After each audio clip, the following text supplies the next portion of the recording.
दोस्तों आजकल E20 fuel का काफी ज्यादा डिस्कशन हो रहा है, न्यूज में भी और पेपर्स के अंदर भी काफी ज्यादा ये हॉट टॉपिक बना हुआ है। लोग बात कर रहे हैं कि E20 एक नई तरीके का पेट्रोल है। कोई कह रहा है इसको डलवाने से उनकी गाड़ियों की माइलेज गिर जाएगी, कोई कह रहा है कि उसको डलवा लिया तो आपकी गाड़ी का इंजन ही खराब हो जाएगा, और कुछ लोग तो ये भी कह रहे हैं कि अगर E20 फ्यूल आपने अपनी गाड़ी में भरवा लिया और अगर आपकी गाड़ी वो कंपैटिबल नहीं निकली तो आपकी इंश्योरेंस भी वॉइड हो सकती है। इथेनॉल मिक्स पेट्रोल E20 को लेकर लोकल सर्कल्स के सर्वे में बड़ा दावा किया गया। सर्वे में शामिल करीब 2/3 लोगों ने इस फ्यूल से गाड़ी को नुकसान होने का खतरा व्यक्त किया, लेकिन सरकार ने इन आशंकाओं को निराधार बताते हुए E20 को वाहनों के लिए सुरक्षित बताया है। और ये सब सुन के लोग काफी ज्यादा कंफ्यूज भी हो रहे हैं। तो आज हम इस पूरे टॉपिक को डिटेल में समझने वाले हैं। तो हेलो दोस्तों, मैं हूं कार्तिक जौहर। आज हम बात करते हैं कि E20 फ्यूल होता क्या है और ये E10 फ्यूल से अलग कैसे है और कौन से इंजन में ये यूज होता है। E20 पेट्रोल के लिए होता है, डीजल या फिर CNG के लिए, गवर्नमेंट का इसके पीछे क्या रीजन है, और सबसे मेन पॉइंट, क्या हमारी इंश्योरेंस सच में इससे रिजेक्ट हो सकती है। वीडियो को एंड तक जरूर देखना ताकि आपकी सारी कंफ्यूजन अच्छे से क्लियर हो जाए।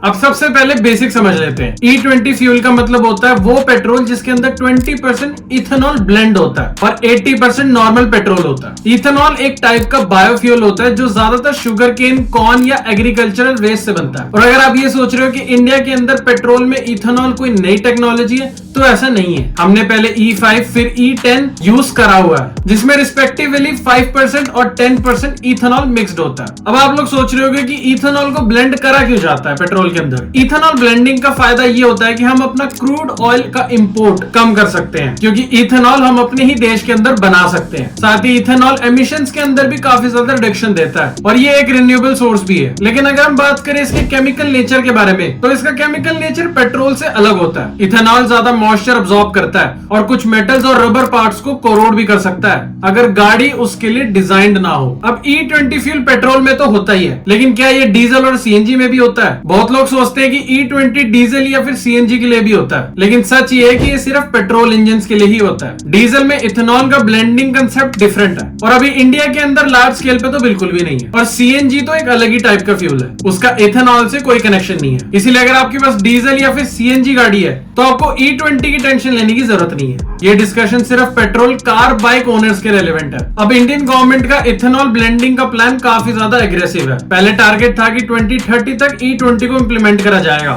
लेकिन अब ये टारगेट एडवांस करके 2025 और 2026 तक कर दिया गया है। वैसे भी ज्यादातर पेट्रोल पंप्स पर आपको E10 ही देखने को मिलेगा, लेकिन कुछ टीयर 1 सिटीज के अंदर काफी पेट्रोल पंप्स ने E20 को भी इंप्लीमेंट कर दिया है। सरकार का कहना है कि E20 से annual crude oil import bill में लाखों और करोड़ों की बचत कर सकता है और इससे फार्मर्स को भी फायदा है, क्योंकि शुगर केन से ही इथेनॉल बनता है और शुगर केन की कमी इंडिया के अंदर बिल्कुल नहीं है। तो गवर्नमेंट के एस्पेक्ट से तो इथेनॉल काफी ज्यादा अच्छी चीज है, लेकिन इसकी एक दूसरी साइड भी है। हर गाड़ी E20 कैपेबल नहीं होती। अब अगर हम कंपैटिबिलिटी की बात करते हैं तो ये सबसे क्रूशियल पॉइंट है। हर पेट्रोल कार E20 हैंडल नहीं कर सकती। 2023 के बाद ये एक मैंडेटरी एक्सपेक्ट था कि आपको E20 कंपैटिबल कार्स ही बनानी है। एग्जांपल के लिए मारुति की नई स्विफ्ट, बलेनो, फ्रोंक्स, Hyundai की न्यू वर्ना, i20, टाटा की नेक्सन पेट्रोल, ये सब E20 रेडी वर्जन है। लेकिन अगर आपके पास 2023 से पुरानी मैन्युफैक्चर्ड कार है तो वो E10 कंपैटिबल होगी, E20 नहीं। और इस चीज के होने के काफी ज्यादा हाई चांसेस है। तो अगर आपने गलती से E10 की जगह E20 पेट्रोल डलवा लिया तो इथेनॉल फ्यूल लाइन, सील्स,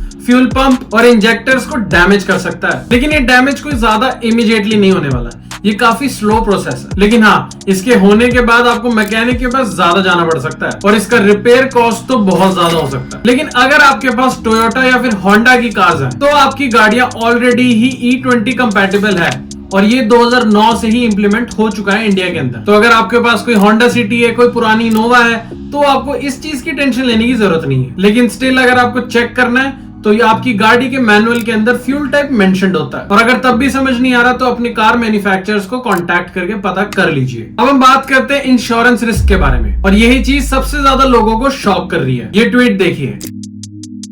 यहाँ पे डायरेक्ट इंश्योरेंस रिजेक्ट करने की बात करी गई है। अब कार इंश्योरेंस कंपनी के अंदर एक क्लॉज होता है, अगर डैमेज गलत फ्यूल डलवाने की वजह से हुआ तो आपकी इंश्योरेंस वॉइड हो सकती है। मतलब अगर आपके मैन्युफैक्चरर ने क्लियरली मेंशन करा है कि आपकी गाड़ी E10 कंपैटिबल है और उसके बावजूद भी आपने E20 फ्यूल डलवा के अपनी गाड़ी के इंजन को खराब कर लिया है, तो उसका कंपनी क्लेम नहीं देने वाली। इस केस के अंदर आपको पूरा इंजन का रिपेयर कॉस्ट अपनी जेब से देना पड़ेगा। और बिलीव करो, अगर इथेनॉल से डैमेज फ्यूल सिस्टम रिप्लेस कराना पड़ा तो लाखों का खर्चा आ सकता है। अब काफी लोग माइलेज और परफॉर्मेंस पे भी इसकी बात करते हैं। इथेनॉल का एनर्जी कंटेंट पेट्रोल से कम होता है, मतलब अगर आप सेम क्वांटिटी E20 यूज करते हो तो आपके माइलेज पे इफेक्ट पड़ता है। लेकिन कुछ लोग बोलते हैं कि ये डिफरेंस कुछ ज्यादा नहीं है, ये काफी माइनर सा डिफरेंस है, और कुछ लोगों को डिफरेंस नोटिसेबल भी लगता है। लेकिन ये डिपेंड करता है कि कार की ट्यूनिंग और इंजन कंपैटिबिलिटी कैसी है। लेकिन अगर कंपैटिबिलिटी नहीं है तो माइलेज के साथ साथ परफॉर्मेंस पर भी असर पड़ सकता है, जैसे कि एक्सेलरेशन कम हो जाना, कोल्ड स्टार्ट प्रॉब्लम्स या नॉकिंग का इशू। और ये चीज क्लियरली मेंशन्ड भी है। देखो, E20 का अपना एक पॉजिटिव साइड है, एनवायरमेंट फ्रेंडली है,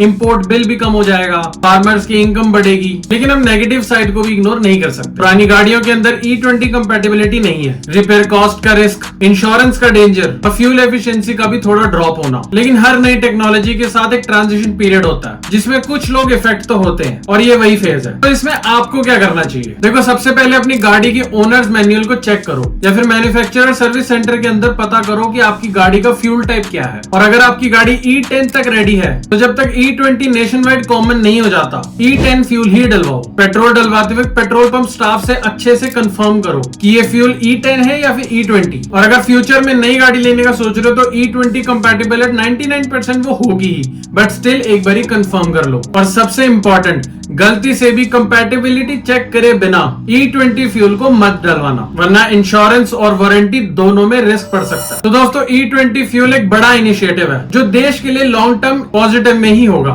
लेकिन शॉर्ट टर्म ये पुरानी गाड़ी ओनर्स के लिए काफी ज्यादा डिफिकल्टीज भी ला रहा है। और गवर्नमेंट का टारगेट क्लियर है, फॉसिल फ्यूल इंपोर्ट कम करो, एनवायरमेंट को प्रोटेक्ट करो और फार्मर्स को सपोर्ट दो। लेकिन हम कार ओनर्स का भी काम है कि हम इन्फॉर्म्ड रहें, अपनी कार की कंपैटिबिलिटी समझें और गलती से भी अपना नुकसान खुद ना करा लें। टेक्नोलॉजी चेंज हो रही है और हमें अपने डिसीजंस को भी उस हिसाब से लेना पड़ेगा। अगर वीडियो पसंद आया तो वीडियो को लाइक करना, चैनल पे नए हो तो चैनल को सब्सक्राइब जरूर करना, और ऐसा मोर ऑटोमोटिव कंटेंट देखने के लिए कार्तिक जौहर को सब्सक्राइब जरूर करना। Thank you for watching.